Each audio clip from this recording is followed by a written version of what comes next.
Good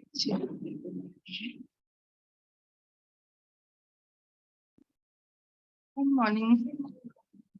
All girls here? No boys?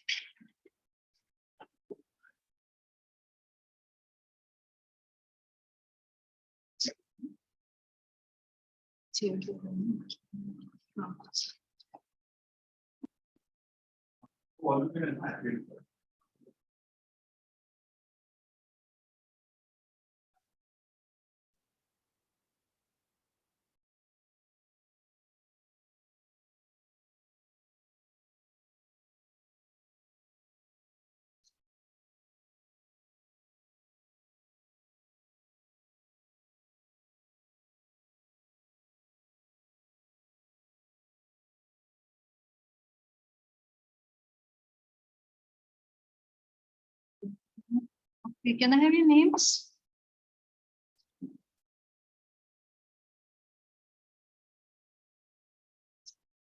Yes. I'll take a little time to get to know your names. I get a little confused. So don't mind if I take the wrong name. No. Okay, yes. Thank you. Your full name?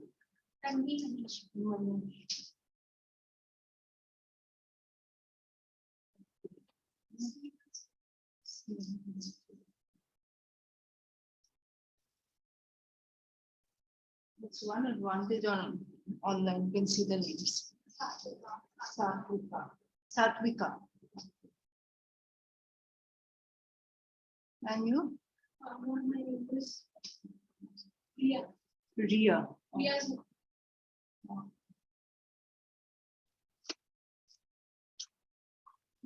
So, okay,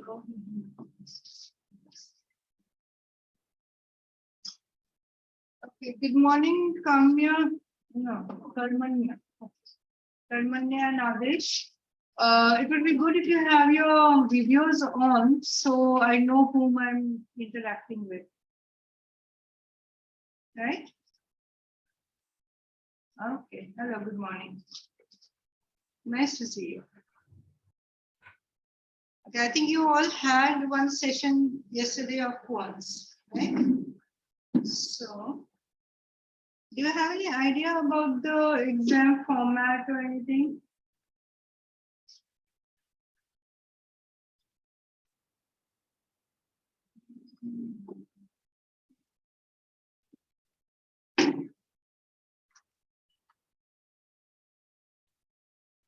No idea as yet? Has anyone gone through the format? No? What is the exam all about? No idea?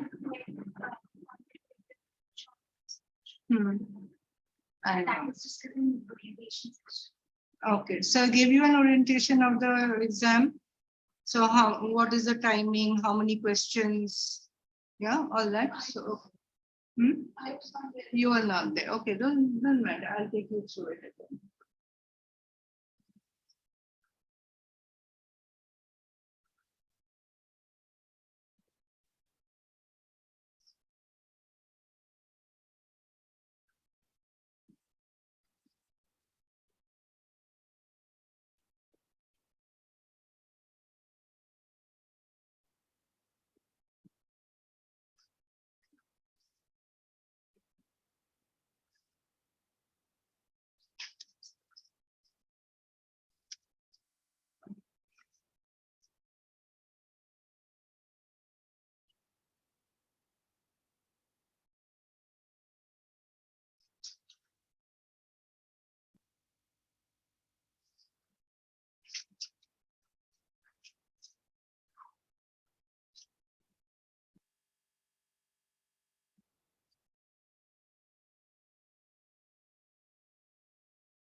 So that's so now basically we will be dealing with the verbal section.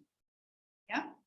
So Uday sir will be dealing with the quants and we'll be doing the verbal section. So in the verbal section, you would have got these two volumes. Yeah. So the verbal section will be divided between myself and Rakhi ma'am. So Rakhi ma'am will be taking you through the grammar portion, and I will be doing the rest of it out. Right? So just to give you an idea of the test as such, so the screen is visible for you both, right? Nishi and Karmanya? Okay. Yes. So now what, it is important to know what is the test all about and what do you need to do? Because you have to prepare yourself for the test. Unless you know the test, you can't prepare yourself for it. Yeah. So basically, Sir has already told you. So the basic components of the test are the quants, if you're taking the test IPM for Indore, Rota, and others, there'll be a little variation in the format of each of those tests. Some like Indore has the 3 defined sections: the quants, the short answers in quants, which would include a little bit of logical reasoning, whereas Rotak will have quants, logical reasoning, and verb. Yeah, so here you have quants logical, you don't have logical reasoning too much, but the short answer questions and the verbal. So basically it will be +4 -1 for all the MCQs. Yeah. And if you look at the short answer questions, there you have to write your own answer. So there's no negative mark. Okay? So even if you get an answer wrong, doesn't matter. So that's the advantage of the short answer question, that it doesn't have negative marking. You can attempt all of it without any risk. Whereas the others, there is a risk. Yeah. So if you get it wrong, say out of if you now the total.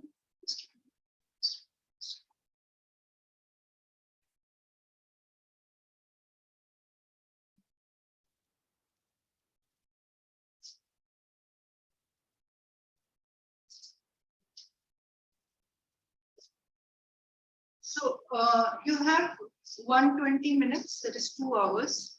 That is divided into 40 minutes per section. So the quants first section, you have 40 questions, 40 minutes. The second one, you have short answer questions, 20 questions, but you get 40 minutes. And the verbal ability, 40 questions, 40 minutes. Now 40 questions, 40 minutes doesn't mean that each question you will require 1 minute. Your total time is 40 minutes for the section, but yes. Attendance sheet, yeah, so like when we say 40 minutes for a section, now there will also be sectional timings. Some places there could be, some places maybe you don't have, but usually you have sectional timings. Now when you're talking about the timing, it is very important to be able to finish within that time. So practice is very important.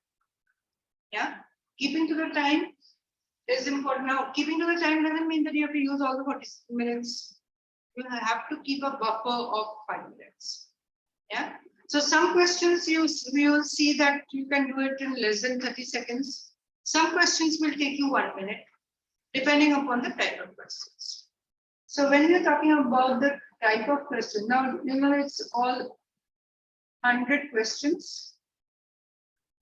So in the verbal ability, when you're talking about 40 questions, it will be a total of 160 marks. Yeah, plus 4. Now, here, when you're talking about 160 marks, suppose you have attempted all your 40 questions, but you got about 5 wrong.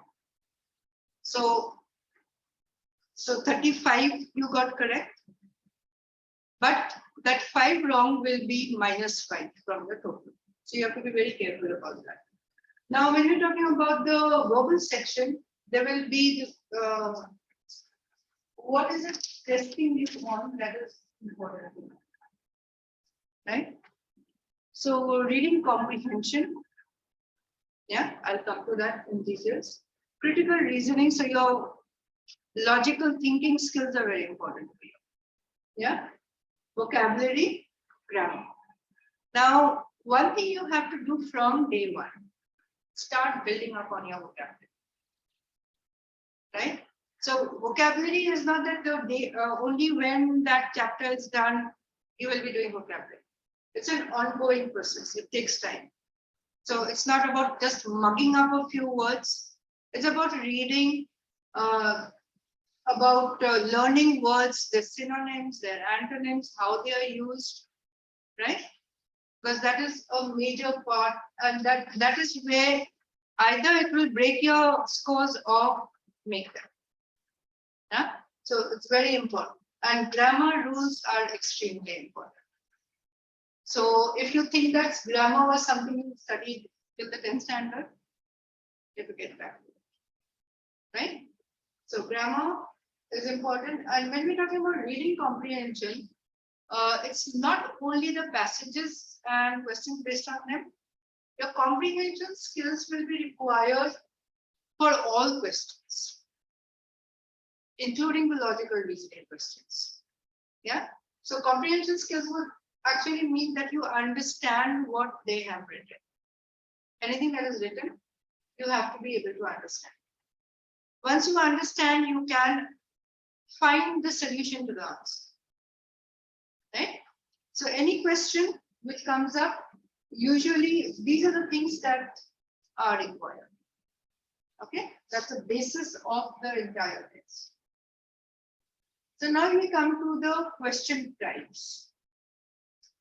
So in verbal ability, now we will be focusing, now the question types will be the same for whether you take Rota, Indore or Jammu or any other. Question types are more or less the same. Maybe the format changes here and there, but basically your preparation will be the same for all of them. So now when we talk about the question types, you will have the sentence completion questions, which will include para completion also. Yeah. So sentence completion, like you must have done in the 10th. Did you have English in the 12th? No, right? So till the 10th you've done fill in the blanks. Yeah, you've done closed passages. There's a bigger passages with lots of blanks. So those type of things you'll be coming across. Yeah. So, and there'll be all MCQ questions.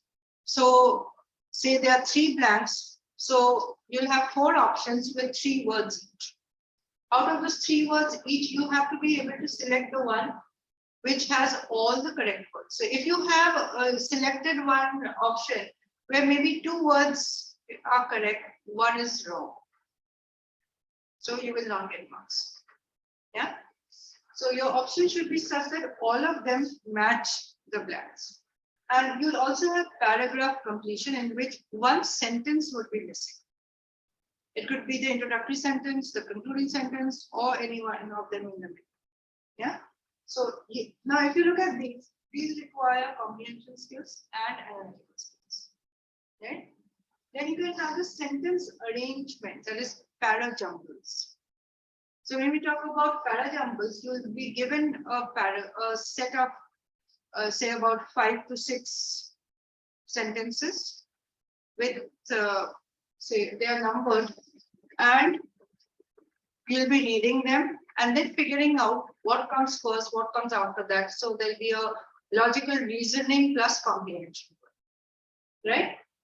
Then reading comprehension, there's specific reading comprehension passages with questions related to them. Questions could be from say relating to the facts given. It could be inferences. It could be to figure out what the author wants to say. There could be sentence correction also in that, and there could be vocabulary questions. So all these will be included in reading comprehension. Then you have questions related to phrase substitutions and idioms.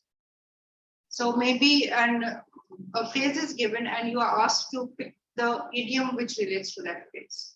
Or it could be an idiom given to you and you have to find out the meaning. It could be in a sentence or standalone. Yeah. Then synonyms, antonyms, there'll be about, now if you see here, say I've also given the number of questions that could appear in your test. So it's not a fixed number of questions. Say about 6 to 8 of the sentence completion or para completion. It could be say 4 of sentence completion.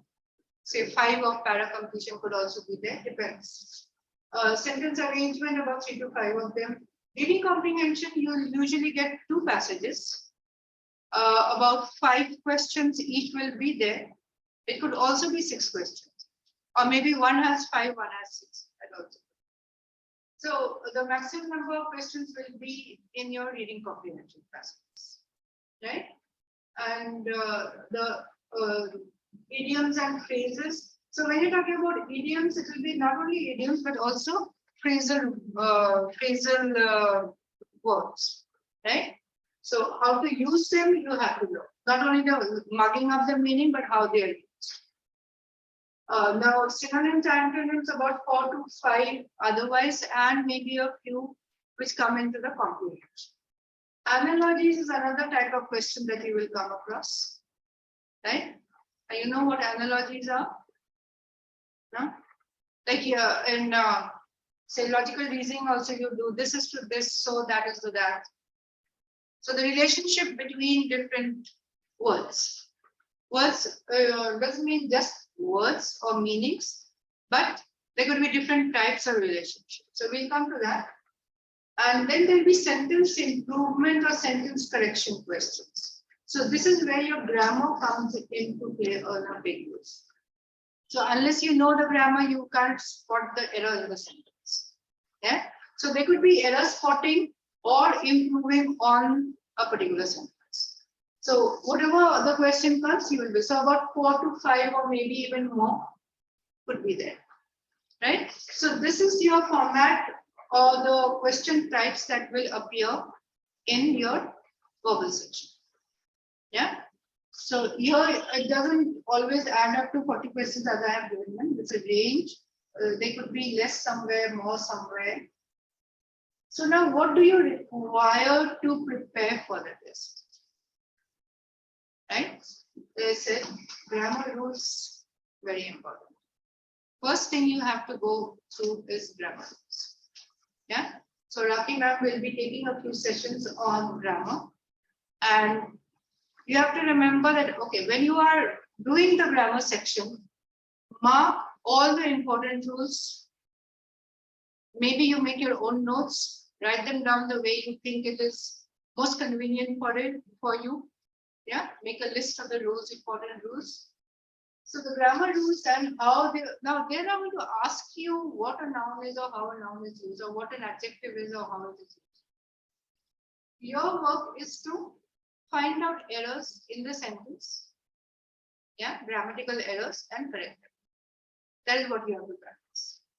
So, and when we talk about developing writing skills, now you saw the types of questions where this there was fill in the blanks, sentence completion, para completion, where you have to pick up a particular sentence to complete the paragraph, or you have to rearrange certain sentences given to form a paragraph, which is logically correct. So all those things will require skills which are related to writing, right? Writing or editing, even you can say. So basically, if you see the whole test is like you have to develop your editing skills, right? So what do you do when you are editing something? You'll be improving on some sentence, using a different word somewhere, rearranging sentences, changing, maybe adding an introduction, conclusion, or looking at or adding a different word. Maybe there's a long sentence and you think that, okay, an idiom would be better over here. Yeah, you add the idiom. So all those things you have to do. Now, the best way to develop these skills would be reading. Do you read? What type? Articles, okay, very good. Books, storybooks, fictions. So it could be fictions, non-fictions. You have to, when you are reading, one thing you have to do, actually a couple of things you have to do. Number one, while you are reading, you have to look at the vocabulary. So you have to get into the habit of forming your vocabulary list. Now, a vocabulary list is given to you, fine. But what you have to do is whenever you read, whatever you read, you have to have one exercise book, a notebook, which will be your vocabulary. Yeah. So whenever you come across a new word, you look up, say you all have mobile phones, instantly you can look up, you don't need a dictionary, you don't have to pull out the dictionary. So when you are looking at the word, so first you will do the meaning. Yeah. Next you will go into the synonyms. So maybe about 5 to 10 synonyms will come up. Write them down. There may be simple words, there may be difficult words. Yeah, maybe you picked out a difficult word over here. Now the synonym, when you look at the synonyms, there may be some synonyms which are very familiar to you. Right? So immediately you know that when you're making the list of synonyms, you know, okay, these words are all related, they mean the same.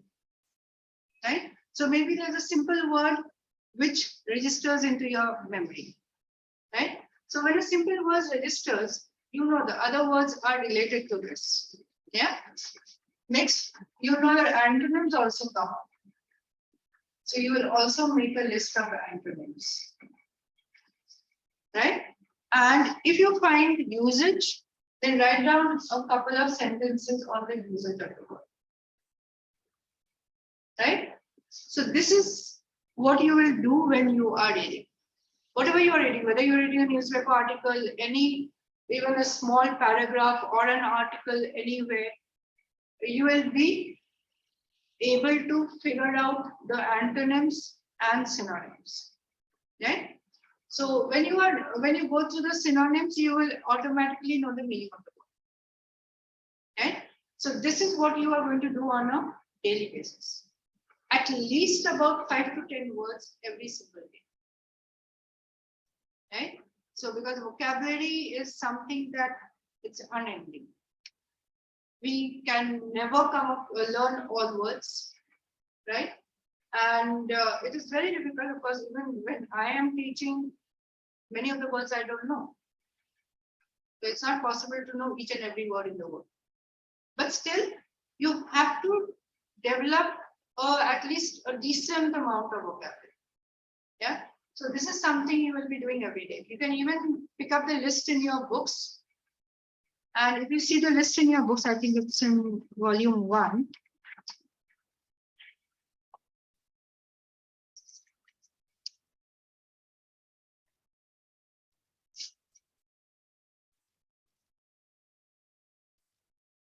Chapter. I think it's chapter 5 and 6.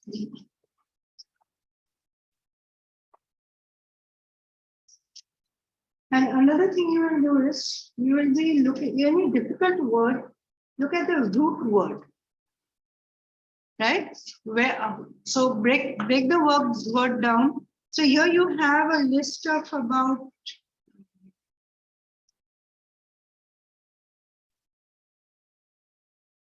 let's see,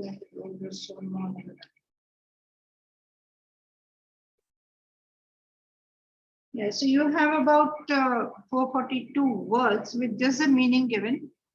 Now what you will do is when you are going through this word list, pick up each word, say 10 words every day. Yeah, pick up the word, go through this process. Now the meaning is given, now you look for synonyms, you look for antonyms, and you look for usage. Right? And then after that, there's also this root words given to you. You can look for, say you have any difficult word coming up. You look for the root word of that particular word. Yeah. So now when you look at root words, there are many words which will be related to it. Right? Say if you look at monos, it's on page 65. So anything related to monos would be something which has one in it, single. Yeah. So like monogamy means related to one person. say monologous. Monologue will be one person speaking. Like you say logo, logos, or loqui, that relates to speech. So when you come across one word, you can break it down, look at the root words, and related to that, you will get a lot of words. So that will give you an idea of, even say you come across an unknown word, but something in that word, if you break that word down, something in that word will be familiar, and you can relate to the meaning of the word. Yeah. So now you are not being asked to write the meaning from memory. Options are given. You are asked to pick out the correct option. Now, when you are asked to pick out the correct option, you have to be able to analyze, eliminate. Right? So now, yeah, so your vocabulary is extremely important. So you will find that, say, about almost 50% of the questions require a good vocabulary. Right? So it could also be that the simple words are given, and in the question you are asked that which of these words would replace the given word. So maybe improvement on that, or a similar word. Yeah. So maybe it's not the exact meaning, but a synonym which would fit it. So now what would you do to prepare for the test? First, I said you have to develop your vocabulary. So this will be not till the time that chapter comes up in the sessions. This you will do from today. Yeah. So every single day that you have enough time, you are going to be appearing next year. For those who appeared this year, will have enough time to prepare. But the whole year round, or maybe if you have your exam, say in April, May, you have enough time. So every single day, minimum of 10 words. Maybe you have more time, you can go through a list of words, right?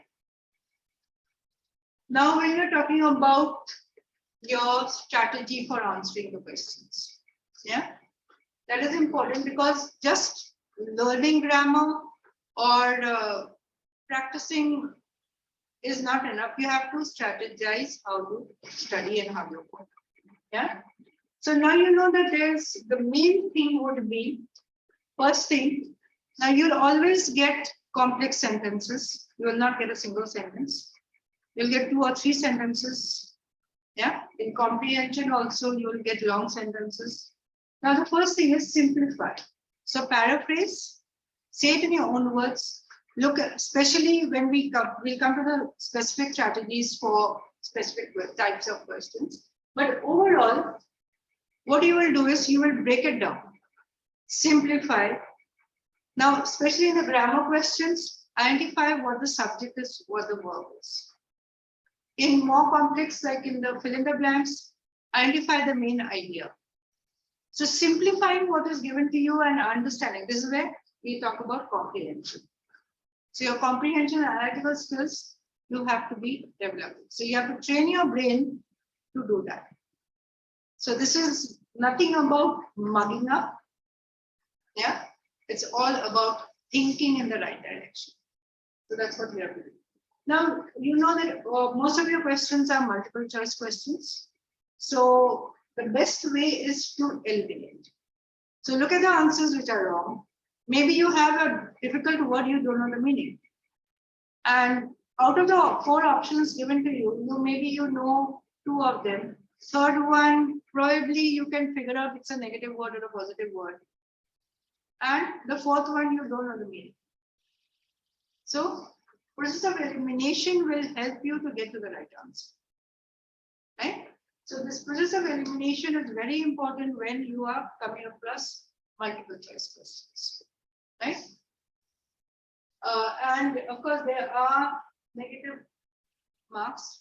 So if there are negative marks, then you have to be very careful. Don't just make a guess, but reason it out. Yeah. So in your short answer questions, especially in ones, you can answer all of them. So what do?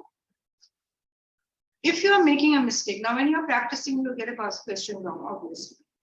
Now we can't expect you to get 100% correct. So what do? Analyze. Any question you get wrong, go back to it, see why you got it wrong. Where is your reasoning going wrong?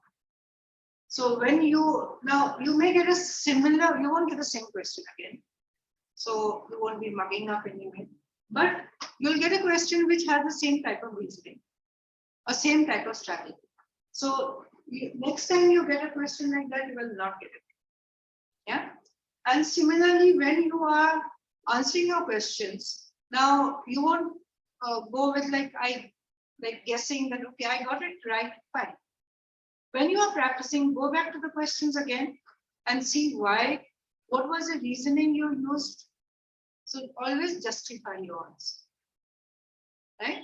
Don't take a wild guess, always justify.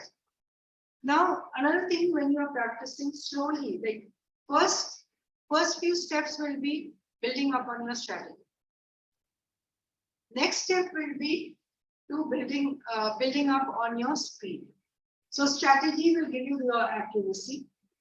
After you think that, okay, you have mastered these strategies, you know how to answer the question, then you will be building up on your speed.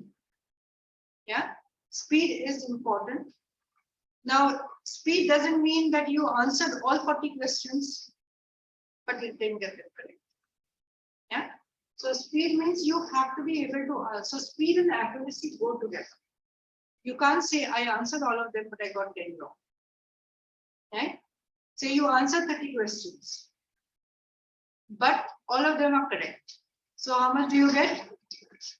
So if you answer 30 questions, so you get 4 for each, right?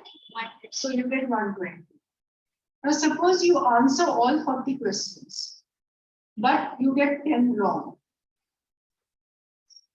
Right? So actually, what are you getting? Out of this, say 30 you got right. So here you get 120 minus 10. You end up getting 100. So which is better? You'd rather do 30 and get all of them right than do 40 and get 10 wrong. Right?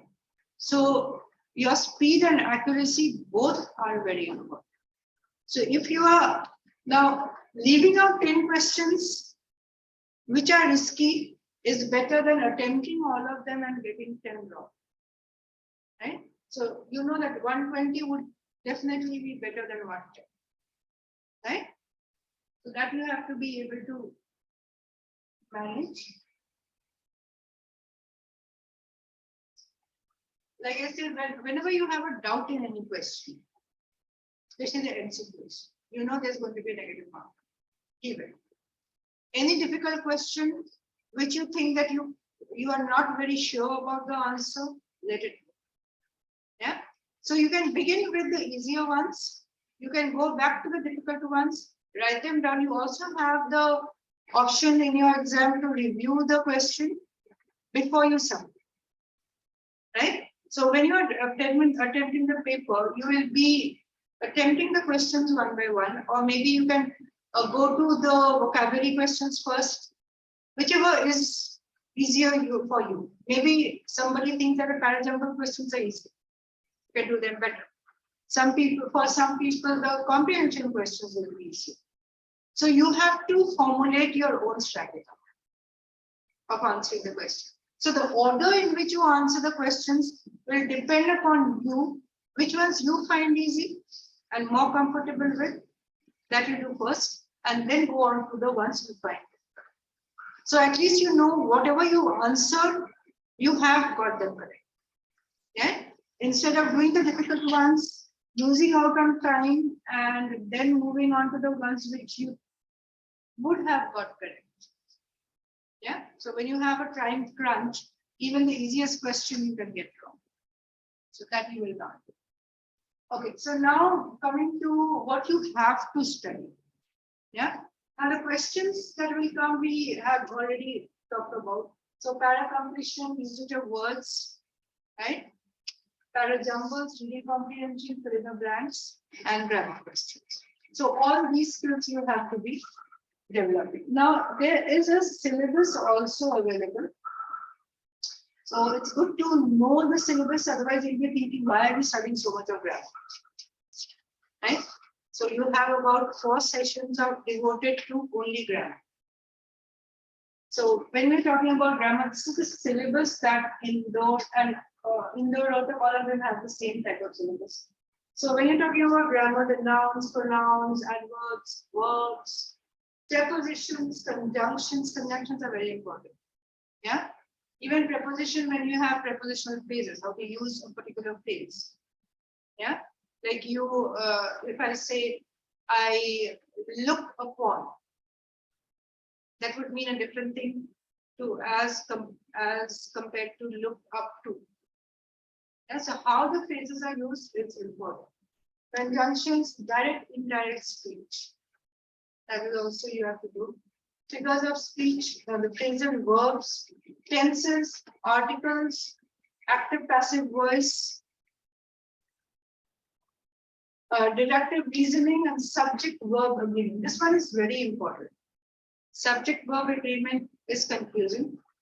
So that's where your tenses, numbers, singular, plural, all those things come in. They're very important. Then pronouns, pronoun ambiguity, all those things will be you will be studying. So when you are doing grammar, remember that grammar portion will help you to get your answers correct when it comes to sentence correction, paragraph. Even when you are coming to say fill in the blanks, there also it should be grammatically correct. It's not just choosing a word, but also fitting it grammar so that the sentence is grammatical. So maybe you have 2 words which mean the same, but one of them fits in grammatically, one of them doesn't. So you'll be choosing the one that fits in grammatically, right? So that's where your grammar is extremely important. Yes, Karmanya, are you following? Yes. So when you come to verbal ability, their syllabus is error spotting. Error spotting is where all the grammar rules will be applied. Fill in the blanks, sentence completion, parajumble, sentence improvement. Here also your vocabulary and grammar both come in. Analogies, where your vocabulary comes in, and your listening skills. Reading comprehension, in that you have inference-based questions, assumption-based questions, synonyms, antonyms, all those things. So this is the actual syllabus that IIM Indore has given for IPM. And then they talk about vocabulary. In vocabulary, you have to learn the antonyms, synonyms, idioms, phrases, spelling errors, right? One word substitutions, odd one out, foreign words, and maybe some words which are have roots in a foreign language, word usage, etymology, and roots. So these are the things you have to be studying, yeah, to prepare yourself for the exam. Now there are a few questions that usually students ask about the cutoffs. Now the cutoff is such that every year it may change depending upon the number of students that appear and the actual scores that the students get. Maybe suppose there are 1 lakh students who appear and say 50,000 of them got a score of above 75. So your cutoff automatically rises, right? But basically there will always be a sectional cutoff. So minimum number of marks is always there, right? And if you look at the different components, say the aptitude scores, that is the test scores, will be have a 65% weightage, and the personal interview will have a 35%. And yes, they this year I think Indore has not yet declared the writing ability test, but the Rota will be having, and this part will come up after the results of the written test comes. Yeah, and Rota also looks at your academic reports. right? So Indore doesn't give too much of weightage on the academic record, but Rota does. So about 25% weightage will be on the academic record. So now, yeah, so the little difference in the weightage, as I said, yeah, so past academics, they have about 40%. So getting your 10th and 12th marks is very important. So even maybe you have scored very good in your written test, that has about 45%. So everything has to go. So personal interview and VAT, that is the written ability test, will be about 50%, and 45 and 40 for the others, right? So that is because you are appearing for these doesn't mean that you will be neglecting your 12 scores. So 12 scores are extremely important. Okay. Now this we already talked about. Now here is where the Rota paper pattern is. Now the 20 for essay, for 40 for poems and 40 for verbal ability is the paper pattern for Indore. If you look at the Rota paper pattern, it is 40 questions for quantitative ability, 40 questions for logical reasoning. Right? So you have to be able to do your logical reasoning also.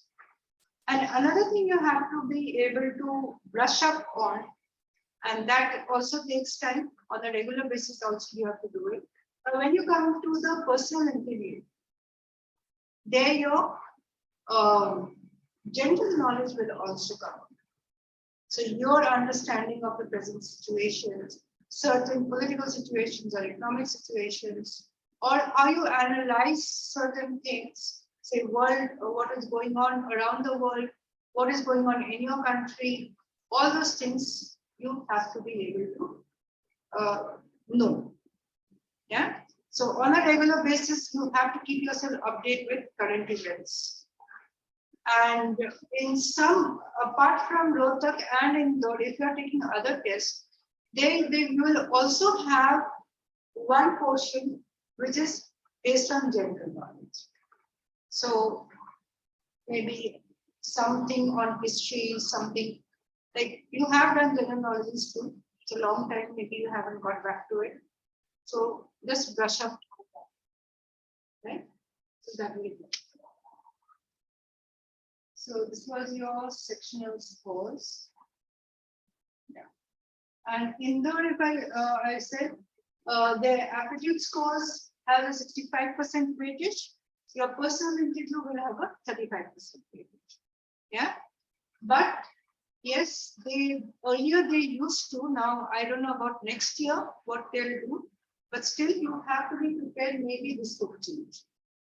So they could also take into consideration your 12 scores. Never know, because earlier they did take into consideration 12, right? So now you have an idea of what the test is about. Any questions? Yeah, any questions out there, my online friends? No? Aditya? No, any questions? All clear? yes, ma'am. Now, when I was talking about your vocabulary list to prepare, so this is the vocabulary list I had prepared. So if you see, your word here is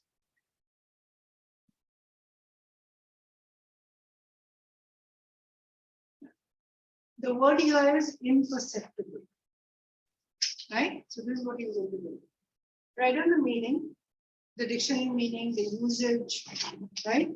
Then the synonyms. If you see the whole lot of synonyms and related words. So in these, some of them will be easy to remember: invisible, right? Insignificant, hidden, obscure, and you will come across some difficult words also. So you know those words all mean the same. So when you read about 10-20 words which mean the same, at least you will remember 5 to 6. Yeah, or at least these words will seem familiar. And next time you come across it, again you look up the meaning, again you look up the synonyms. Yeah, maybe next time you came across imponderable, but you don't remember that you came across it earlier. So when you look up the meaning, then immediately you can connect. Okay, yeah, these were the words that I did come across. So that helps in building. Now, there are the antonyms related to the word, right? Similarly, another word here, precariously. So also means something like dangerous. Precarious is usually used. It's not a very uncommon word. So, and if you see the whole lot, now all of them need not be synonyms. You'll also get related words. Yeah, you look up a theosis. So you will get the synonyms, you get related words, you'll also get antonyms. So you keep making your list. Right? So I will, if you want, I can share the list that I have made with all of you. So at least some words you get, but this is a process that you will do on your own also. You will not depend only on the material that is given. Yeah. So when you do it on your own, that registers better than just reading something that somebody has written. So this is what you will be doing, right?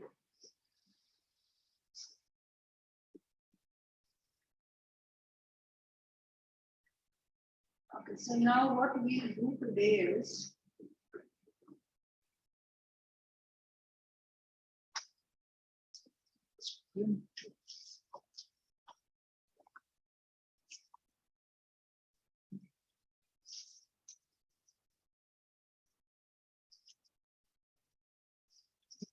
yeah, so in your volume 1, you have analogies.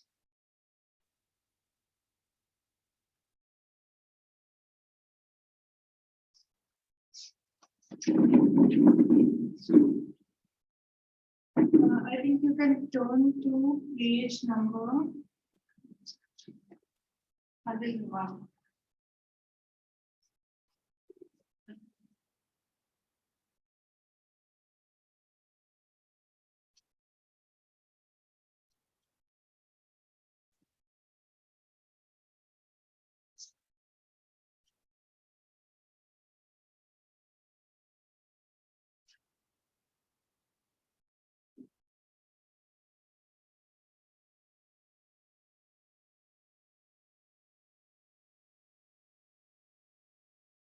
So far everyone is clear with what you are getting into. Yeah, and you have to do a lot of hard work. One thing good is that you have a lot of time, but a lot of time is also very dangerous. You get a little slack. Yeah, so don't get slack. So all of you are from commerce. What about you? I have taken science. You've taken science. Okay, good. Aditya? Commerce, man. Commerce. Okay. Okay, so now today what we are going to do now, these sessions from session 1 to session 6, in fact, till session 7. So till session 4 is grammar, pure grammar. Yeah, and of course you will be doing questions based on that. So anything that you have to practice, you will be very careful. Now sessions 6 and 7 are 5, 6, and 7. Another thing in vocabulary what you do is homophones. Those confusing words, right? Where you get confused whether to use this or to use that. Say one of them would be like effect and affect.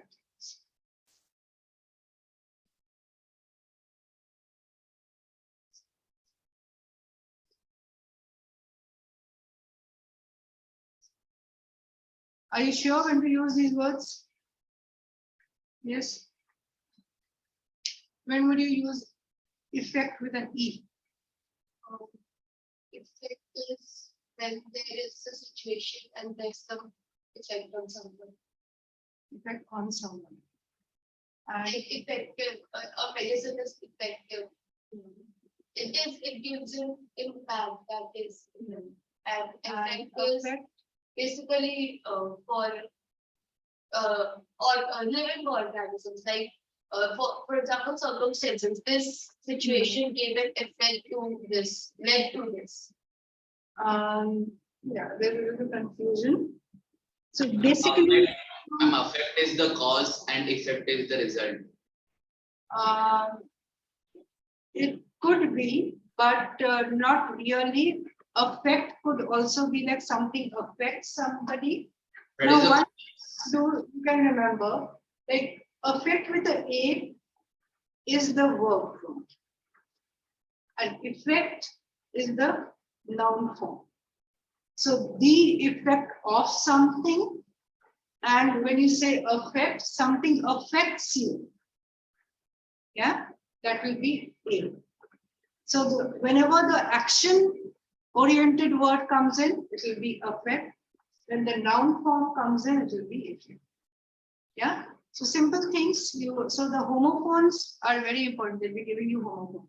So confused. There will be sentences where 4 sentences given to you, a particular word used in different ways, and you have to spot the error, the word which is not used correctly. And usually you will come across homophones in there. Yeah. So you have to be very careful. But yes, you have to get familiar with all the types of homophones. So there's a list of homophones given to you in chapter, I think, chapter 6. And here's the possessives, contractions, all those are also very important. Like it's with an apostrophe S would be possessive or contraction.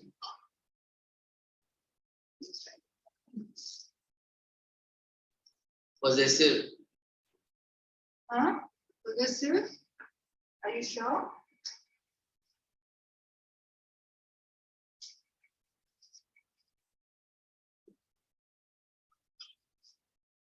So which one of this is possessive? IT apostrophe S or ITS? ITS. Idea of The first one. First one, yes. IT apostrophe S is a contraction. It is. So you have to be very careful when you come across this word. Any exam all over the world, no matter what exam you take, this is one of the favorite questions. Because they know that students will overlook and they'll get it wrong. So this is, you have to be very careful on words which are possessive, words which are contractions, right? So yeah, so the grammar you will do the vocabulary. Chapter 5 is vocabulary. 6 is also vocabulary on these homophones, contractions. So we will now move, and chapter 7 is on the idioms and phrases. So how to use the idioms and phrases, those you will be doing. And idioms and phrases also, you can't master it in 1 day or even 5 days. So that will also be a continuous process like vocabulary. Yeah.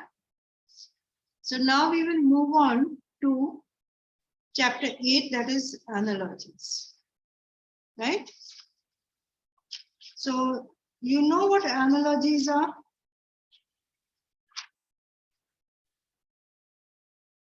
Anyone? What are analogies? relationships between or comparisons. Between, so when you're comparing something, you are coming across analogies. Yes, Manya, I think you joined a little late, right? No, ma'am, I've been here this whole time. Okay, I think in the middle you were missing. Okay. I could see you. I hope you didn't miss out on anything. No, ma'am. Okay, so now when you're talking about analogies, what we mean comparisons, right? So now when we're dealing with analogy questions, again, we will be working on strategies. Yeah. So how to identify the analogies, how to deal with them, that is very important, right? So now when you're dealing with analogies, you are looking at the logical relationships. There's always a logic behind the relationship with the analogies. So again, you'll come across MCQs and one pair like this one. It will be something like this. One pair of analogies is given to you. You have to pick out a second pair which is similar, right? So now you have to know the relationship between the words given to you. The analogy that is given to you, what is the relationship? The different types of relationship we've come across, right? So the basic thing is, again, you have to use your logic. So maybe like in this one, the two words are synonyms, right? Now extemporaneous, similar word. Extempore, when you talk about a speech, extempore, right? So means an impromptu, same thing, that is doing something at the spur of the moment without preparation, right? So if you see, now you are not going to look for words that are synonyms to these. You are looking for words which have the same relationship. Now here, what is the relationship? They are synonyms. So what else will you look for? What are the words which have the same relationship? Now, reputable and elusive. There isn't really a relationship between them, right? Antiquated, modern, and they are antonyms. Depressed and ecstatic, and antonyms. So now you can see, you eliminated A, B, C, you're left with D. Now, morose and santorini. Now, maybe we don't know the meaning of this word, santorini. But we know that we eliminated this. This is sure enough for us. Okay. Now what will you do? This is the time to build up your vocabulary. Now, morose, you know the meaning. Yeah. Now, if they're talking about synonyms, then santonym should also mean morose. So you will look up the meaning, look up the synonyms, make a list, right? And also write the antonyms. Now, one thing in these type of questions, they will usually give you just the pair of words. They will not tell you whether it's a synonym or antonym. You have to be able to look out what is the relationship. Now, this is unlike the vocabulary questions. In the vocabulary questions, they will tell you, choose a word which is opposite in meaning, or choose a word which is a synonym or similar in meaning. So there you have to be very careful, because out of the 4 options given to you, 2 of them will be, say, if they are asking you for synonyms, 2 of them will be antonyms given to you. So you have to be able to eliminate very carefully. That's one thing you always have to do. Now, so you can get words, questions where your words have the relationship of synonyms. Now, there could be antonyms given to you. Yeah. So if you look at zealous, indifferent. What does zealous mean? A person with a lot of zeal means very enthusiastic about things, right? So zealous and indifferent are antonyms. So what do you look for in the pairs given to you? You'll be looking for antonyms. So if you look at them, diligent and hardworking means the same, right? Perplexing and explicable. What is the relationship between perplexing and perplexing would be what? You are perplexed with something, means you are confused. Explicable, now you break down the word. Explicit, something which is clear, right? So explicable is something clear. So if you see, these are antonyms, right? Now, incorrigible and instant. Now, in the analogies, your vocabulary is very important, right? In fact, most of the questions, vocabulary and grammar both come into it. Now, here if you see, incorrigible means, any idea what the word means? Somebody who can't be encouraged. Incorrigible. God. incorrigible, sorry, no, baby. So incorrigible would mean that somebody which is not, who cannot be corrected. Yeah, so somebody will maybe not listen to you, can, or some work which cannot be corrected again.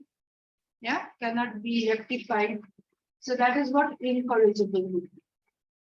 And instantaneous, that is a simple word, something which you do instantaneously. So this is not the words, your pairs you're looking for.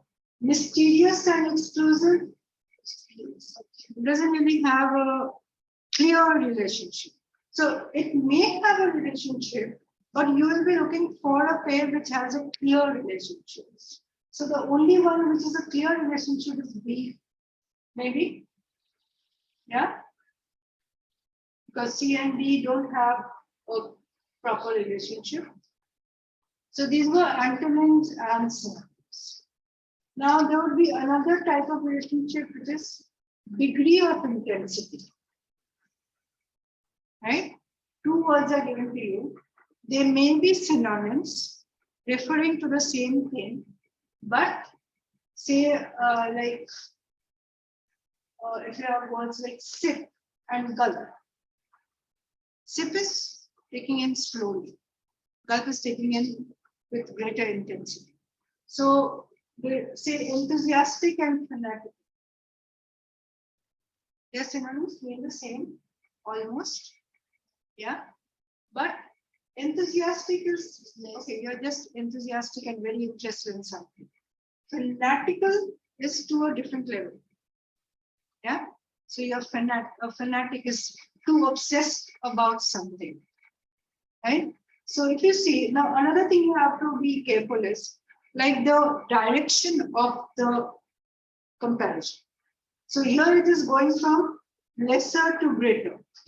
You could have another one which goes from greater to lesser. Now the pair that you will choose should have the same direction also. So maybe you have a pair of words which are also like two different levels they are talking about, but in this case from lesser to greater, so the option you will choose should also be lesser to greater and not greater to lesser. Right? So now in this, which of the words would be would have the same relationship? Anyone? Here, frugal, miserly, faithful, kind, admonish, warn, virtuous, wholesome.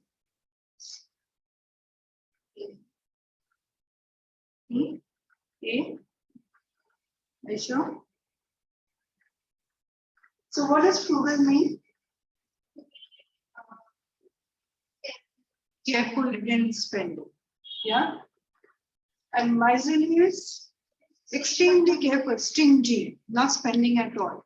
So if you look at the relationship, lesser to more, yeah. So this is also giving you lesser to more. Now if you look at the others, faithful, kind, there isn't a clear relationship. So it doesn't give the relationship that we are looking for. Admonish, warn. Now admonish could be a greater degree than warn. There are synonyms, but it could mean warn, but it would be like you are giving a severe warning. You're telling a person not to do something. Virtuous and wholesome, almost the same. Right? So the only option that gives you the relationship like from lesser to greater is frugal to miserly. Right? So if you see, frugal to miserly is also a degrees of comparison. Admonish, warn is also degrees of comparison, but they are the other way around. Yeah. So you are looking for smaller to greater. This is greater to smaller. So you have to be very careful. Like, what is the direction of the comparison? So not only what is the comparison, but also the direction of the comparison. Okay, now another type you will come across is part of a whole. Yeah. So if you look at say we're talking about a group and a particular thing belonging to that group, right? Say you're talking about a constellation, so stars are a part of the constellation. I mean, even a group of stars could be a part of the constellation. Say if you're talking about your toes are a part of your foot. That. See, if you look at this one, paragraph essay. So an essay will constitute of a number of paragraphs. Yeah. Now, if you now here again your direction is important. So what comes first? The part comes first, whole comes after that. So the option you choose here should also have the same direction. So now scene play. Would scene be part of a play? Right? Cast actor. Actor is a part of the cast. It is the other way around.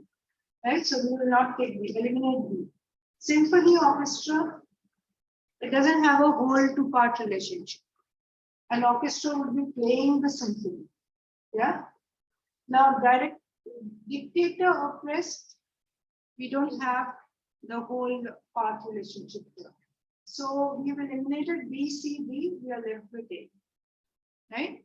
So now here you could be confused between scene play and cast actor. Then you will go back to the given relationship, look at the direction. Right? So once you have established the direction and the relationship, you will go with the one which has the same direction and the same relationship. Correct? So this was number 4, part of a whole. Now the relationship also could be like action. So something and what is the action related to that? Yeah. Say if you're talking about teacher, what does the teacher do? Teach or educate, right? Or say a tailor, the job is to, or the work is to sew. So similarly here if you see arbitrator, judge. What's an arbitrator? Any idea? No idea. Anyone? Manya? No, I'm not sure, ma'am. Not sure? Okay. So arbitrator would be somebody who say gives or who officiates in cases. Yeah, he doesn't give judgment. He gives a judgment, but mostly this is a private thing. So if you get to the dictionary meaning, it is an independent official to settle disputes. Yeah. So when he's settling disputes, what is he doing? He's giving some. So his work is to judge a particular case. Right? Now the same relationship, if you look at, which pair would give you the same relationship? A option. A, mechanic repair. Yeah. Now direction and orient is not the same relationship. Lawyer, legislate. Could that be? Yes, ma'am. So a lawyer is usually somebody who gives a judgment. He doesn't legislate. Legislate would be to make laws. Right? So lawyer and legislation is related in some way, but not exactly what the lawyer does. Right? The judiciary would be legislative, not the lawyer. Okay? So this is where you have the actor and the action that comes along. Now, if you look at the one, the cause and the effect. Have you seen the effect, that would be a noun word. So whatever you read, always have an eye on the vocabulary. Yeah. Any word you come across, try to figure out the meaning. Do you know the word? Okay, it seems familiar, right? So vocabulary building will be a constant process. Yeah. Anything you read, anything you come across, a word you don't know, immediately look up the meaning. Write it down wherever. Maybe you have your book, write it down wherever you have come across it. Okay, so now if you look at this, cause effect is something that is causing a certain action. Right? So tremble, fear. Now here again the direction will be important. Trembling is caused by fear. Now suppose you had fear first and tremble later, then your direction would be this causes that. Yeah, but here it is, this is caused by fear. So the option you would be going with should have the same relationship and the same direction. Yeah. So two things you have to keep in mind in these types of questions. What? One, relationship. Two, direction. Yeah. So now out of these, which one would you choose? A. A. Yeah. You shiver due to cold, right? And you tremble due to fear. And if you look at the others, stifle, sneeze. That's also cause effect relationship, but it is the other way around, right? So you would be sneezing because you are stifling. Now itch, scratch, you scratch due to easy itching. Yeah.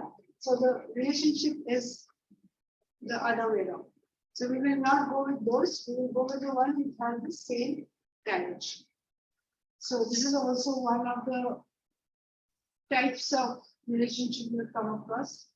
Now, member and class. So something belongs to a particular class, right? Say if you say a cow is a mammal. Yeah. Tragedy could be a type of drama. So like tuna is a type of fish. So here again, the relationship, that is, this belongs to this particular class, and also the direction of the company. Right? So if you look at the example, ballet is to dance. Now ballet is a type of dance. So which of the others will give you the same relationship? Sonnet and poem.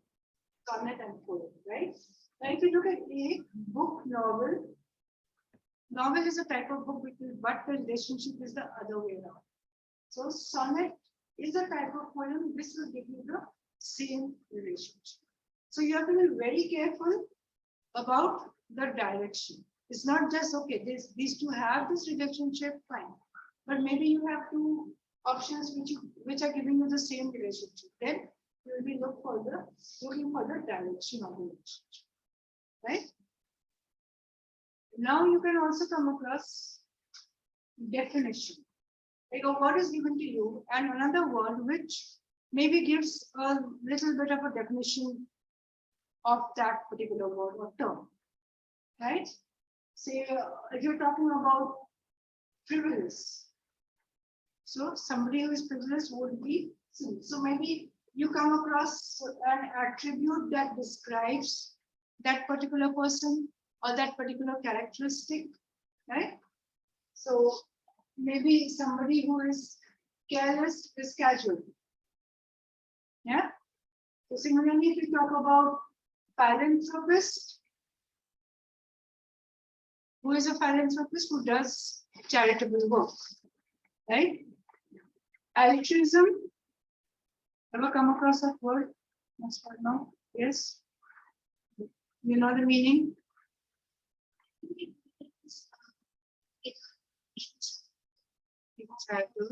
Benevolent would also be the same.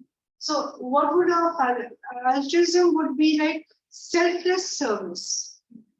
Yeah, somebody who is doing charity and is doing charity on a selfless basis. So the attribute that that person has is that he is selfless, right?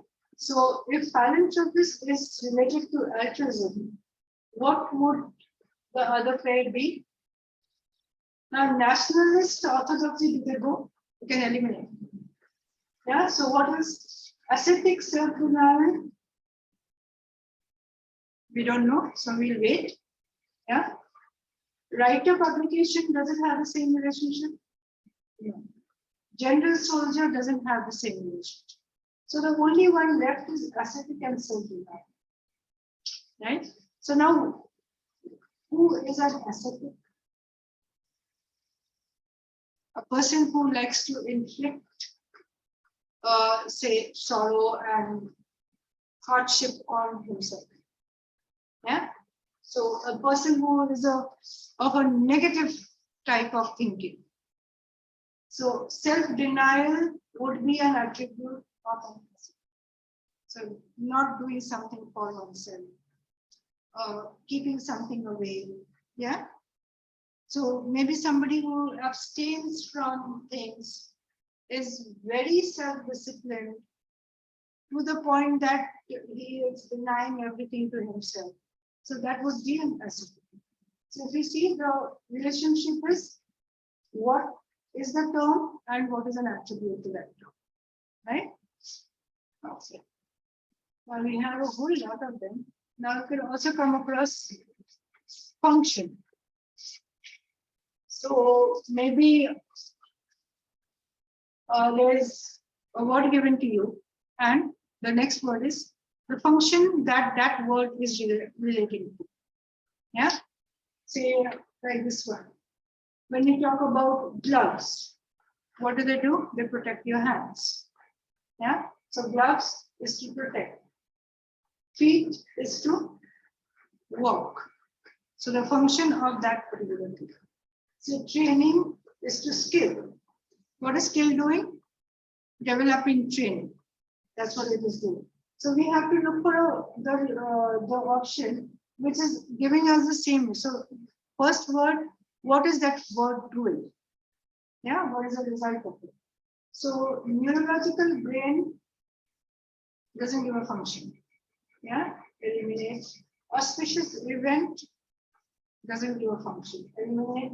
Speech lesson, not really a function. Yeah. Mnemonic memory. Yeah, mnemonic means you're training your brain, or different ways of training the brain, which leads to increase in memory. Right? So the function and skill, the function of the particular term is coming up here. Right? Yes, Aditya, are you following? Any problem? No, ma'am. Now there could be something like symbol and what it represents. Like if you look at things like punctuations, comma represents a pause. Similarly, a period, that is a full stop, would represent stop, stopping a sentence. Say when you're talking about dove, what does it represent? Peace. Yeah. So in this question, we have, say, laurel wreath represents victory. You must have seen maybe the Greek images where you have, even the Olympics, they give laurel wreaths to the victor. So the laurel wreath on your head. So this is where a little bit of general knowledge is also required, right? So laurel wreath is to victory. So what would go with it? Olive branch is to peace. Yeah. Now suppose you didn't know, would you be able to eliminate the others? Right? Now honor pride doesn't go with the same. Honor pride is the same. It doesn't represent anything. Parenthesis continuous. Parenthesis means brackets. So brackets means you are separating something. It wouldn't go with continuous. Light, darkness, they are antonyms. Yeah, they don't have the same relationship. So laurel wreath victory would as olive branch peace. Right? Now, you would also have something and a defining characteristic of that thing. Right? Say we say stable horse. Stable horse, how would you relate it? Stable stays in a horse. Sorry, the horse stays in a stable, right? So, like a thing and something to accommodate. So say a fire engine and fire station would have the same relationship, right? Similarly, you have manner, say walking and strut. Strut is like a horse struts. It's not, it's a little, it's a lower version of the gallop. So like you walk, you jog, or you jog and you run. So that relationship will come. So yodel sing, yodel is related to singing, right? So the mannerisms can come in. Another relationship that may come in is something like a person or a person in a trade and what he makes, right? So an artist would be making a painting. A carpenter would be making a table. Or maybe the tools used, that also come in. The worker and his tools. So if you say that an artist is using a paintbrush, a programmer would be using a computer, right? So you have to establish the relationship between all these things. You also have the worker and his task. Say the teacher teaches, we came across this earlier also in a different way. Yeah, a driver would be driving. So these are basically, say, if you talk about the workplace. So where would you find a teller? In a bank. Yeah. Similarly, if I say a sergeant would be found in the post. Sergeant is in a post. So say you talk about a teacher. Teacher would be found in either classroom or school. Students would be college or school, educational institutions. So you will be looking for similarity in those relationships. So scissor, paper. Now when you say scissor, paper, it could also be scissor cloth. Yeah. Now it's the what is the relationship here? Paper, scissor is used to cut the paper. So similarly, the hammer would be used to drive the nail. So an object and what it is used for. So that comes in. So the tool actually also you take it similar to the tool and the action. Yeah. So if we talk about scissor, it cuts. Screwdriver would screw. Hammer would hammer in or bolt in. Yeah. The action and its significance that could also come. So I'm not giving you many examples here, but too long. We'll do exercises, of course. So when you talk about what this means, smiling, somebody smiling would mean he's happy, pleasure, right? Somebody frowning would mean displeasure. So, and again here, whatever the relationship, remember the direction in your options should be the same. Yeah.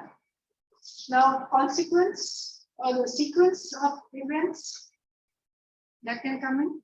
So when you're talking about the beginning, opposite would be end, opening, opposite would be closing, right?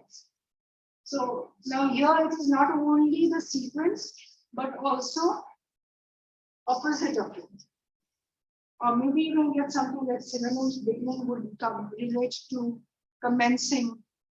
So then closing would relate to what?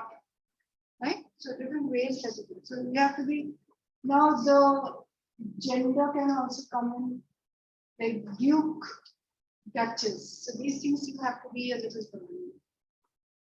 You can also have, say, the adult or something like in school we used to have this list, no?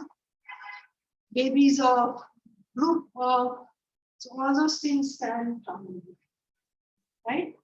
Say calf is a baby of a cow.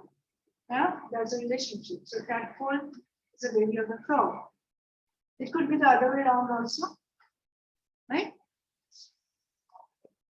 So now what is the main thing required for analogy questions? So what do you need? Analyzing vocabulary. So logical reasoning is very important in your analogy questions. So we can go into, so like we said, decoding the relationship. That's what you have to do. Okay, now get to the exercise number 1. Right? So this is your exercise. We'll do a few questions and see if we can analyze. You look at the first one. Saturated is too wet. So what are we looking at? Something that is saturated with water would be, we can call it wet, right? So which of these options would give you a similar relationship? D, arid, dry. Yeah, everyone goes with D or anyone with C? No, right? So here if you see acrid, acidic. What does acrid mean? Acrid means something that has a pungent smell or odor. Yeah. So even if it is acidic, it could have that pungent smell. Distant, far away means the same. Yeah. Damp, drenched. Now, if you see damp and drenched, they have a similar relationship, but then it's the other way around. Right? Here we are looking at something that is saturated, we can say it as well. Now here, something that is drenched could be damp. Right? So arid, dry would be the same relationship. So if you look at the next one, cacophonous, harmonious. What is the relationship?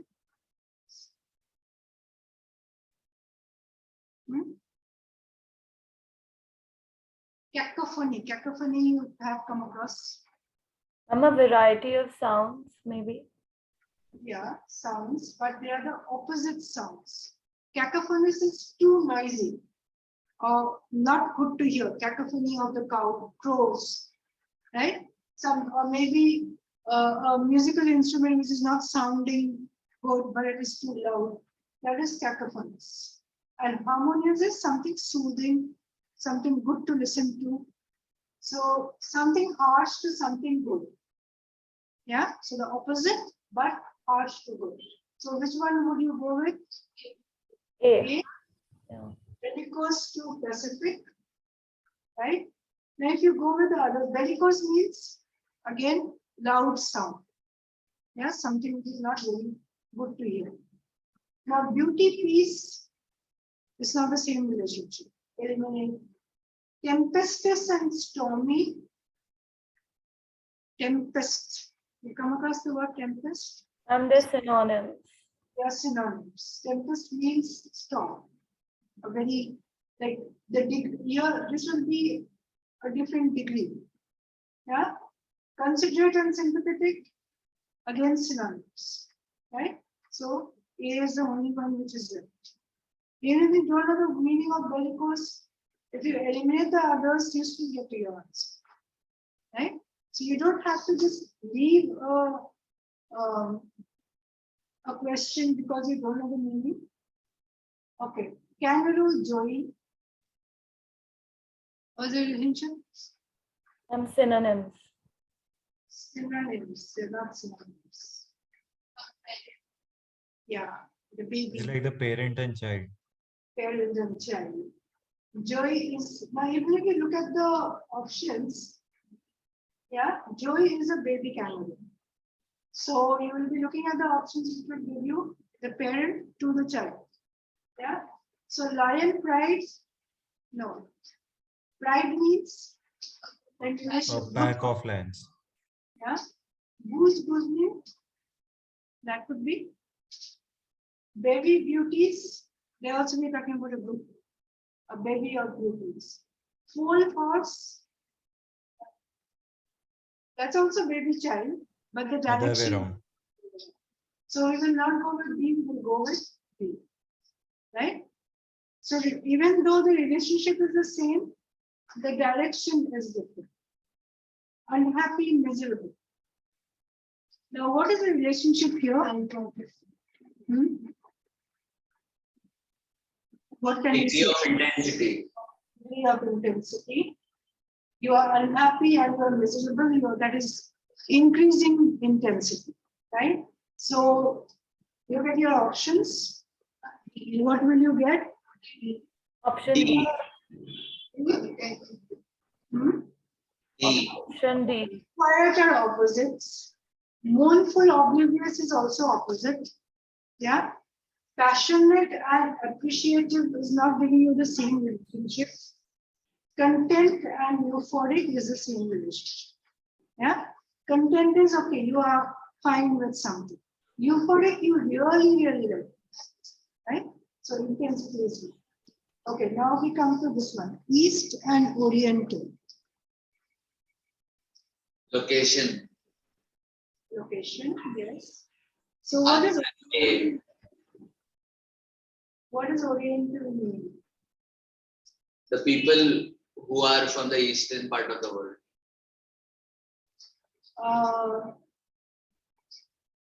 Not really. Oriental would mean people belonging to the older culture, right? And so West would mean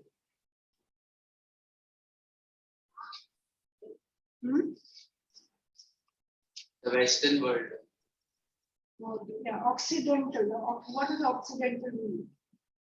I don't have it in here.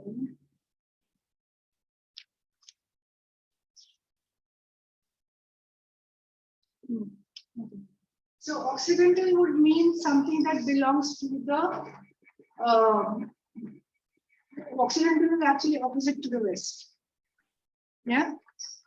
So East is to Oriental as West is to Occidental. Like you won't go with global and universal or forest jungle West East. Right? Now come to the next one. Snake is to reptile. Belongs to the class or the species. Member. Right? So C option. C, Option C, yeah. wasp is an insect. Yeah. Now bird is not a mammal. Snake, cobra, it would be the other way around. So C would be. Huh? Fifth one is A, West Occidental.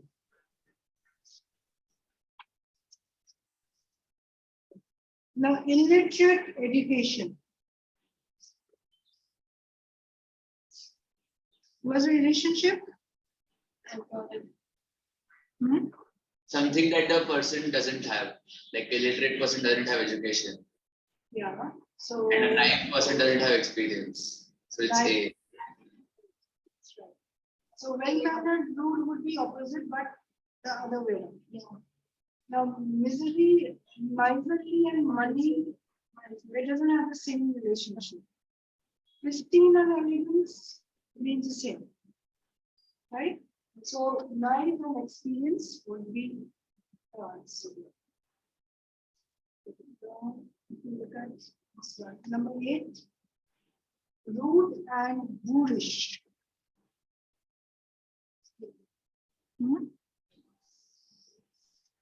What's the relationship? Synonym. Synonyms, but is there any difference in the degree? Yeah. Right? I think it's There's a difference in degree, right? Somebody who is rude and somebody who is boorish, that is a higher degree. Right? So if you're looking at the relationship, what would you go with? D is the answer. Huh? D. D. I think A. D says daring and daredevilry. It means sort of the same thing. Daredevilry would be the adjective of a person you would describe as. This act was of daredevilry, right? Describing an act. But if you are going with, say, somebody who is rude and somebody who is boorish, so that is a higher degree of negativity. So what would you go with? A. So and Copernicus don't have the same meaning. If they are similar, but they are not giving you the same relationship. Deadly, pernicious. Yeah, pernicious is something which is extremely dangerous. So deadly, pernicious would be giving you the similar relationship. So if you see patronize, support is the other way around. You're supporting somebody and patronizing, it's a higher degree. So the other way around. So we will go with A, deadly and pernicious. Right?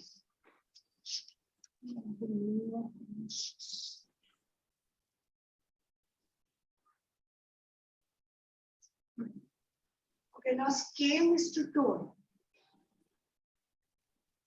What's the relationship we get? Anybody? Spectrum is to color. Hmm? So when you're talking about a scale, there is a sound, tone of something. So spectrum and color will go.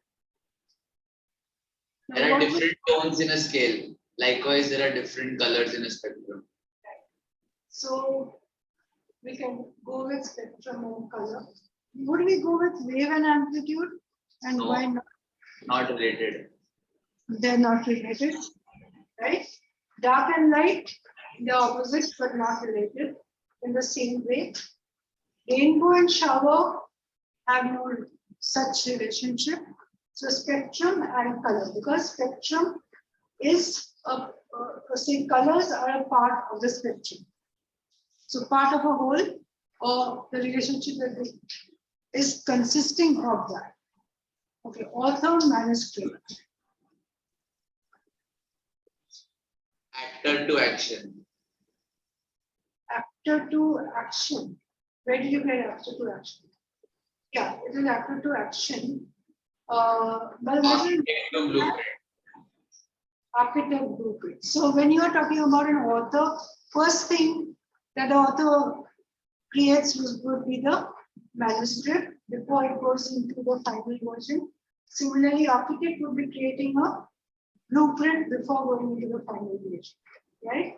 So opticians, spectacles, doctor telescope are just items that they use, tools that won't do it. Pencil, graphite. Why not option B for the 10th question? Okay, engineer, bridge. The engineer is constructing a bridge. So if you say author is writing a book, then engineer bridge would be okay. But here, if you look at manuscript, manuscript is not the final version of the book. Similarly, blueprint is just a plan. It's not the final version of something, right? So Okay. a little bit of logic in this analysis, right? Okay, now pencil is to graphite. House. Rest is to Hmm? the How are pencil and graphite related? object to material. Object to material, okay. Ma'am, A option, pen to refill. I think. But now, if you say object to material, then a car is made of steel, dress is made of wood, house is also made of bricks. All of them are object to material, right? But what are we looking at? Something which is a core of the pencil. So refill would be the core of the pen, right? So even though they are related with object material, but there's something more to the relationship. Okay. I didn't get this one. Like if a pencil is made of graphite, Ah. so like the whole part of the pencil is used, right? Like how can what is the relation between the refill and a pen similar to pencil and graphite? Now, if you look at the others, pencil is made of graphite, right? House is also made of bricks. Car is made of steel. Dress is made of wood. Now, if you go into little detail of the pencil, where's the graphite in the pencil? Like, Where's the graphite in the pencil? It is inside the pencil. inside. Right? So it is a part of the pencil. The core part of the pencil. Similarly, refill would be the core part of the pen, Okay. right? So even if the others are materials which make that thing, but it's not the same relationship. Bricks are the core part. We would say core part. Bricks are you are laying the bricks and building the house. So if you visualize the pencil and the graphite inside, similarly pen with the refill inside, right? So that's how you would be visualizing it. So sometimes it is like it is a little more, not only what it is made of, but a little details into it, right? Okay, now if you look at sound and decibel. So I was think it, it's a unit of measuring sound. yeah. So you would go with Length to meters. length and meters, right? So if you see light radiance is a feature of light characteristic, yeah. Now we won't measure light and radiance. You will measure light and you measure luminosity, you say, then it will go. Noise intensity is just the intensity. We are not measuring noise or intensity. So measure would be this intensity. Okay, now aesthetic luxury. Misogynist to women. Hmm? It's a person and what they hate. Okay. So it will be C, misogynist women. See, misogynist women. Yeah, that would go. Now, ascetic doesn't like luxury. We came across ascetic, yeah, somebody who is in self-denial, extremely, say, like putting away everything. So, misogynist is a person who doesn't like women, right? Who stays away from women. So, misogynist is to women. Now, capitalist and communist are opposites, two opposite, say, principles. Teacher is to classroom, doesn't give the same relationship. So it is something like you stay away from, that's what we are looking at, right? Unriddled mystery,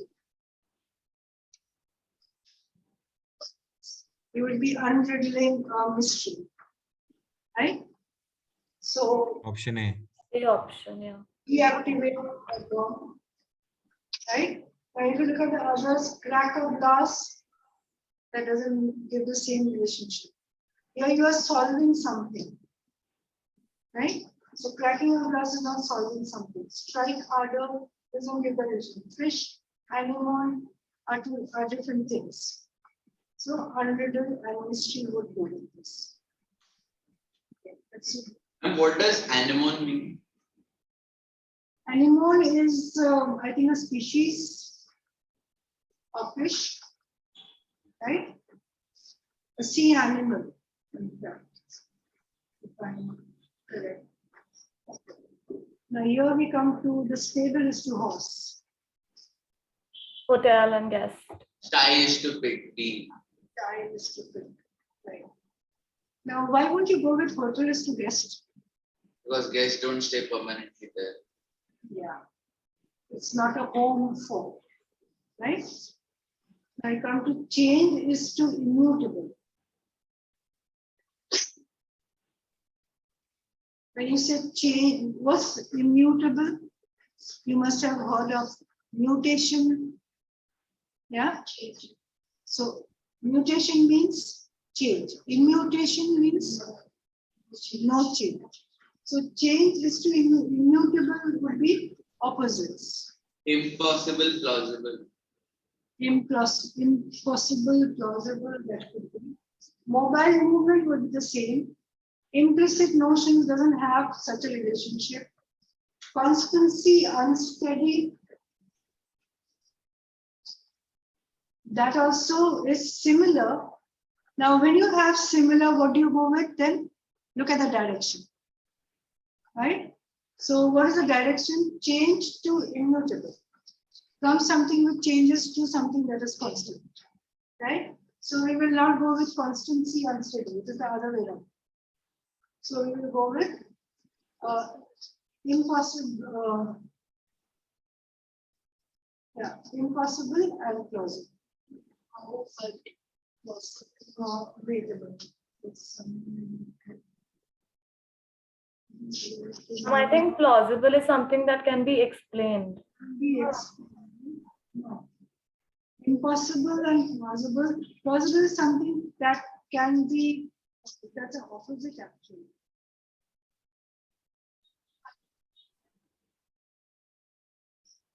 Mobile movement is the same thing. One question.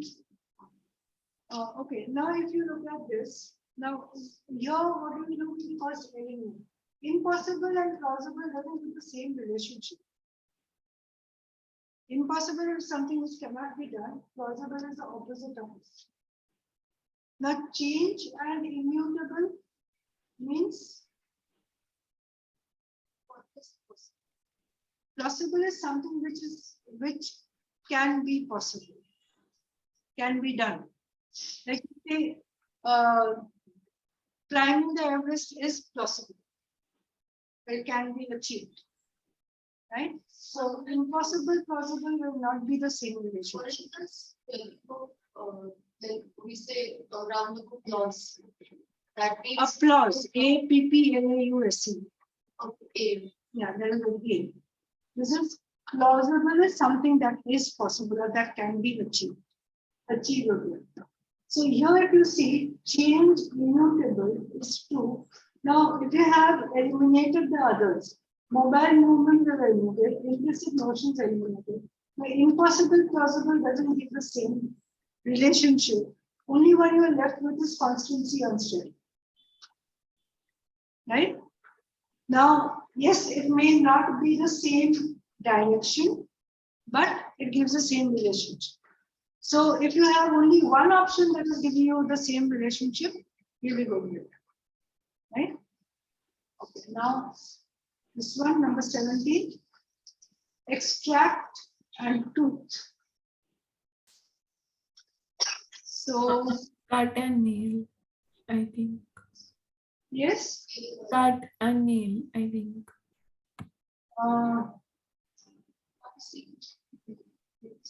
I think C option.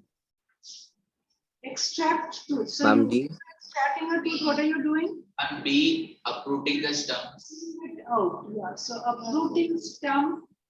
What do you do? Pulling out a pin is like now extracting a tooth is taking it out from the original position, so where it belongs. Pulling out a pin could be from anywhere.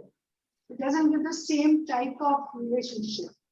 Now cutting a nail is just trimming it off. Uprooting the stump, that would be extract, similar to extracting the tooth. Right? Okay. Just, Ma'am, why not D option? why not? D. D, cutting wood. Cutting wood would be similar to cutting the nail. So it's just like you're trimming it off from the top. You're not pulling it out from the root. So extracting the tooth means pulling it out from the root. Right? Now satin soft. B. Iron and hard. In hard. Right? Now you won't go with soft cotton. That doesn't give the same type of result. Satin means soft and iron means hard. Opposites. It can be the material and the quality. Yeah. So I option B. And say soft cotton is also material and quality, but it is Because a it is reverse. reverse. So if you have two options which can be correct, you look for the one which are the same direction. And if you don't have a second option, then you go with just the relationship. Okay. Top spins. What's it giving you? Circular. Movement, right? So top spins would be a circular movement. A1. A.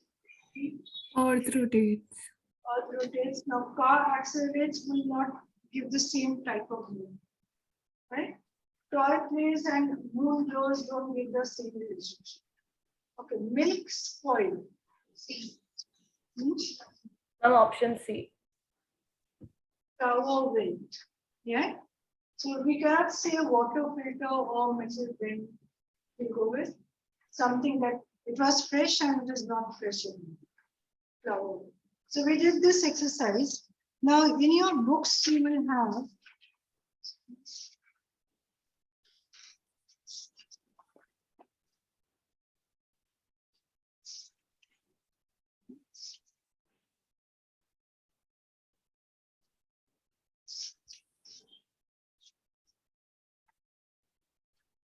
so,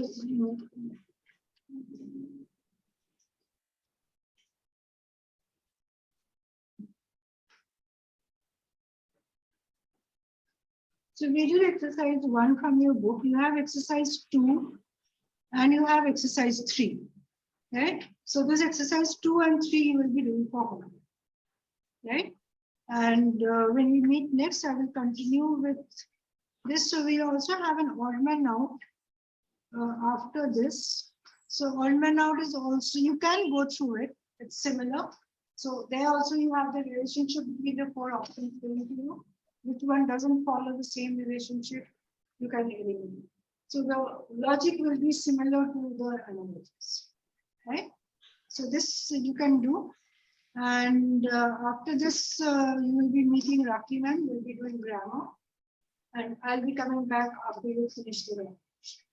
Right? And so 2 and 3 are homework exercises. Pardon? 2 and 3 are homework exercises. 2 and 3 on homework. You can also go through the odd man out if you are interested in it. So they are similar, right?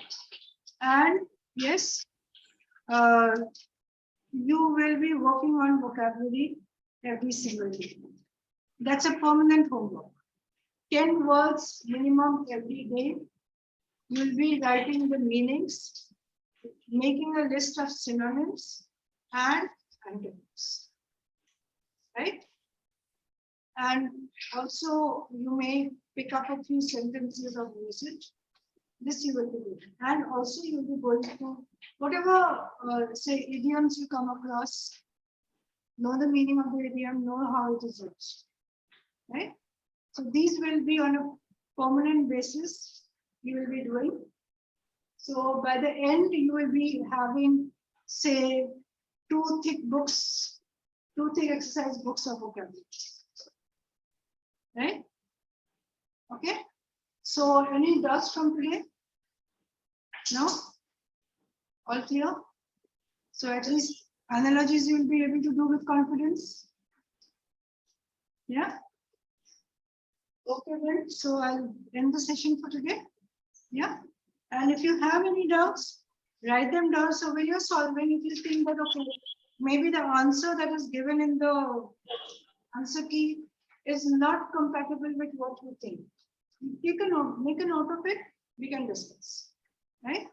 It may turn out that the answer given is not really right, may happen. So we will discuss whenever we get there. Okay? So thank you, everybody.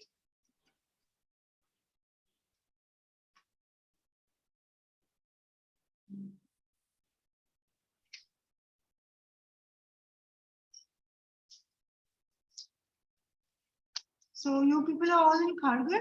All Kharghar. Which school? Malghat. Malghat. So the whole APJ. Okay, DPS. So you have to start preparing on a regular basis. So it shouldn't be that we have exams, we can't study, we can't learn vocabulary. So reading and vocabulary. These are the 2 things you will do on a regular basis. Right? So once you are, now it shouldn't be that you came across a word in your exam and you have no idea. There will be, of course. There may be words you will come across which you don't know. But as you practice, as you read, whatever word you come across, You should know the meaning. Okay. Okay. Thank you.